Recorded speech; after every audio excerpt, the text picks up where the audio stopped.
Salut, je vais t'apprendre à écrire des égalités de fractions. Alors, on va se servir d'une propriété pour cela. Ce qui est important que tu saches, c'est que on ne change pas une fraction lorsqu'on multiplie le numérateur et le dénominateur par un même nombre.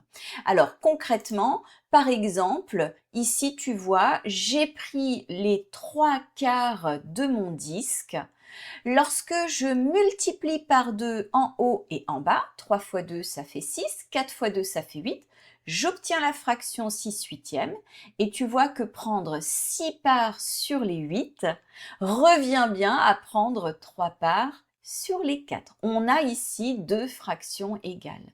Alors, on peut comme ça écrire en fait une infinité de fractions égales pourvu que je multiplie en haut et en bas par le même nombre non nul, évidemment, c'est pas zéro ce nombre. Allez, c'est parti, on va mettre en application au travers d'un exercice pour voir si tu as compris. Alors ici, on me demande pour chacune des fractions de trouver une fraction égale. Donc, on m'a laissé libre de choisir ce que je veux.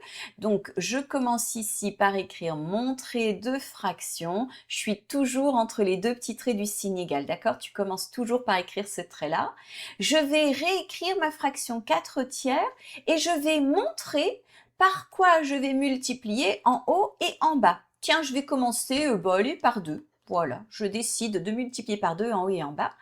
Et il faut quand même que je t'explique cette propriété, il n'y a pas de magie. Évidemment que quand je multiplie en haut et en bas par le même nombre ici, en fait, je suis en train de multiplier par 2 sur 2. 2 divisé par 2. 2 divisé par 2, ça fait quoi? Ça fait 1. Et multiplié par 1, ça change rien.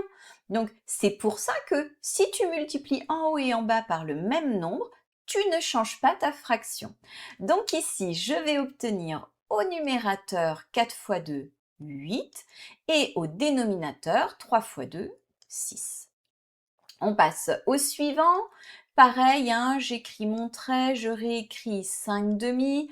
Allez, celui-là, je vais le multiplier par 3. Et 3 sur 3, ça fait 1 encore une fois, et multiplié par 1, ça ne change rien. Donc ici, eh bien, on va indiquer le numérateur. 5 fois 3, ça fait 15, et 2 fois 3, ça fait 6. 5 demi est égal à 15 sixièmes, c'est exactement la même fraction. Alors, 6 fois 3, ça te plaisait pas, on peut évidemment faire avec n'importe quel autre nombre. On m'a laissé libre ici dans cet exercice. Donc, je peux tout à fait recommencer avec une autre valeur si tu as envie. 5 demi, allez, on va multiplier par quoi? Par 5? Allez, c'est parti, par 5. 5 sur 5, ça fait 1, et multiplié par 1, ça ne change rien. On va donc ici trouver une autre fraction égale. Je t'ai dit tout à l'heure qu'il y en a une infinité. 5 fois 5, ça fait 25. Et 2 fois 5, ça fait 10. Allez, pour la dernière, je vais quand même te montrer le reste de ma propriété qui dit on peut multiplier ou diviser par un même nombre une fraction sans la changer. Et donc ici, eh bien, on va diviser 20 et 15, j'ai repéré. Ils sont tous les deux dans la table du 5. 20 comme 15 sont des nombres divisibles par 5. Et donc là, c'est ce que l'on va appliquer. Ça fonctionne exactement comme tout à l'heure.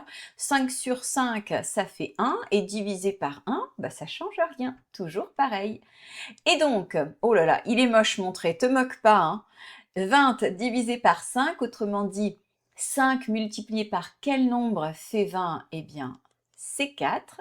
Et 15 divisé par 5, 5 fois quel nombre fait 15? Eh bien, c'est 3.